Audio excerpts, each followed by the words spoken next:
Delta est une équipe de soutien en soins palliatifs à domicile. C'est une équipe pluridisciplinaire qui comporte des infirmières, des médecins généralistes.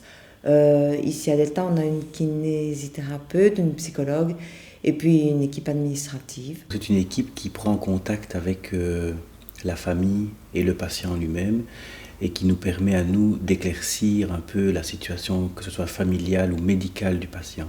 Nous te proposons une aide, tant technique que matérielle qu'administrative. On donne des conseils un peu dans tous ces créneaux-là.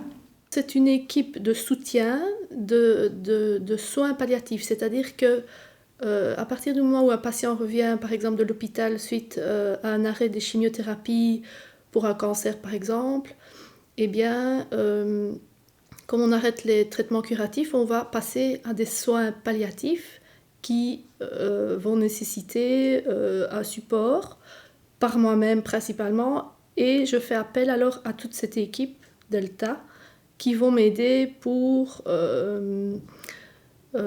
suivre le patient chez lui, au domicile, et jusqu'à la fin, jusqu'à la mort, quoi. L'objet des équipes de soutien, c'est de contribuer au maintien à domicile du patient en fin de vie. Et le domicile, ça peut être le domicile, donc la maison du patient, ou ça peut être la maison de repos et de soins, ou institution psychiatrique aussi. Voilà, c'est là où il vit. Le premier rôle pour moi de leur part, c'est le rôle relationnel avec les gens. Ça, je crois que c'est vraiment le plus important. Et aussi, et ça c'est vraiment aussi très très important, la collaboration avec le médecin traitant et nous-mêmes pour la gestion de la douleur. Parce qu'on n'est pas toujours très formé, je vais dire, à la façon d'élaborer le traitement en tout cas. Et surtout, je vais dire, quand le traitement est déjà en place, qu'il y a déjà par exemple une dose assez importante de antalgique et de morphinique en même temps, eh bien, on n'a pas toujours la possibilité, nous, de savoir ce qu'on doit remettre en plus si le patient montre des signes de souffrance. Oui, c'était un cas assez compliqué sur plein de vue. Il y avait le point de vue médical déjà, parce qu'en fait, c'était un traitement monstrueux au niveau des antidouleurs. Donc, il y avait des doses énormes de morphine à gérer.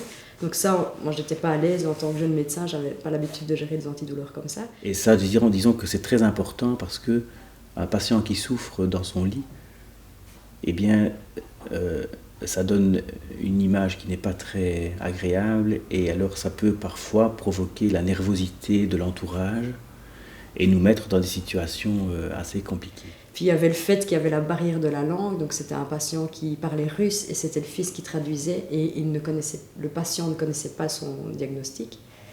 Donc ça aussi c'était compliqué parce que pour rentrer en communication avec le patient, il fallait passer par le fils qui ne voulait pas lui dire. Et donc il y avait aussi toute la culture, on ne connaissait pas du tout la culture russe, on ne savait pas trop comment eux voyaient la mort, le deuil, l'accompagnement de fin de vie. Donc tout ça, ça nous a mis dans une situation assez difficile et donc on était très contents, enfin rassurés en tout cas d'avoir Delta qui était au courant du problème dès la sortie de l'hôpital du patient. Ils ont beaucoup de questions par rapport à la mort, ils ne savent pas, ils ont peur, ils sont angoissés, ils ne savent pas comment ça va se passer, ils se demandent s'ils vont étouffer ou comment ils vont vivre la fin de vie. Et donc, l'infirmière est là pour répondre à toutes leurs questions, peut rester parfois même 1h30 pour les aider psychologiquement dans l'acceptation, etc. Et moi, je n'ai pas toujours le temps de le faire. Et donc, je trouve qu'elles viennent pour ça. Et à ce moment-là, les gens souvent rappellent et leur demandent un passage régulier, soit le patient lui-même, soit les gens qui sont autour de lui et qui vivent ça au quotidien. Moi, je pense que pour les soignants, c'est souvent quand il y a quand même des symptômes d'inconfort de fin de vie qui sont parfois difficiles à gérer. Donc ça, c'est quand vraiment la question de la mort se pose aussi. Hein, il y a un petit peu tout ça qui se précipite. Oui, on a eu en fait, chaque jour, on avançait un petit peu. Et puis, donc, il y a eu un contact où on a préparé un protocole de détresse. Et puis, petit à petit, on sentait que que la fin approchait et on voulait que ça se passe dans les meilleures conditions et c'était ça qui nous stressait vraiment parce que c'était difficile au niveau médicamenteux de trouver... on avait peur que le dosage de médicaments ne suffise pas à l'apaiser en fait, c'était vraiment notre crainte. Et puis un jour, il est vraiment entré en détresse respiratoire et puis là, on a dû un peu agir au niveau des protocoles de détresse, etc. Nous, on n'a pas toujours la façon peut-être de répondre à une attente de la famille ou du patient et également des enfants. Et je crois qu'ils sont vraiment à même de pouvoir gérer la situation, surtout dans les derniers moments peut-être. Je provoque une réunion avec l'infirmière de chez Delta, l'infirmière qui s'occupe des soins palliatifs, parce que l'infirmière de chez Delta ne fait aucun soin. Hein. Elle vient surtout pour parler, pour regarder, pour m'aider moi dans les traitements, parce qu'elle fait référence de tout ça au médecin de chez Delta, que je peux contacter pour avoir des conseils. C'est vrai qu'on n'est pas amené à faire des soins proprement dit, hein, en tant que deuxième ligne, mais alors vraiment en collaboration, en concertation avec les infirmières. On est parfois amené à faire des soins, faire un soin, accompagner un soin, quoi. On accompagne un soin. Et on réfléchit avec le soignant, ça peut être pour des soins de plaie, ça peut être aussi, je veux dire, d'autres soins. Des soins de bouche, des soins de plaie, de mise en place de pousseringues, de porte-à-quatre, d'épargner un porte-à-quatre, qu'on ne fait pas souvent à domicile. Je ne sais pas si on peut parler des demandes d'euthanasie aussi, qui peuvent être quand même... on est quand même sollicité, on est quand même amené à apporter une aide et une réflexion par rapport aux demandes d'euthanasie dans le suivi de nos soins palliatifs. Et aussi des équipes soignantes, surtout en maison de repos et de soins, quand ils sont confrontés à une demande d'euthanasie, nous contactent pour qu'on puisse les éclairer et décoder un peu la demande. Les éclairer par rapport à la loi, parce que tout le monde n'a pas cette connaissance-là. On est quand même régulièrement appelé pour ça aussi, pour donner cet éclairage-là. Loi qu'on doit revoir régulièrement. Delta, savoir qu'ils sont là 24 heures sur 24 en cas de problème ou de questions.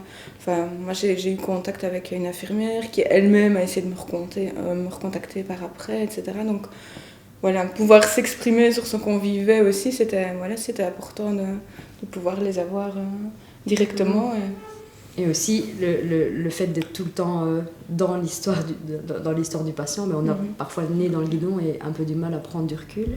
Et peut-être trop impliqué émotionnellement, je ne sais pas. Enfin ici, j'imagine que c'était assez particulier parce qu'on ne connaissait pas la famille aussi avant qu'elle sorte de l'hôpital. Donc j'imagine quand on connaît la famille à quel point on peut être impliqué dans l'histoire. Donc d'où l'intérêt aussi de Delta qui peut un petit peu avoir du recul et dire là il faut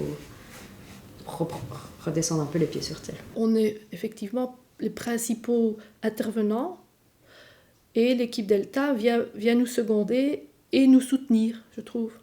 Aussi bien les patients que nous, parce que c'est pas toujours facile d'assumer des soins palliatifs, quoi.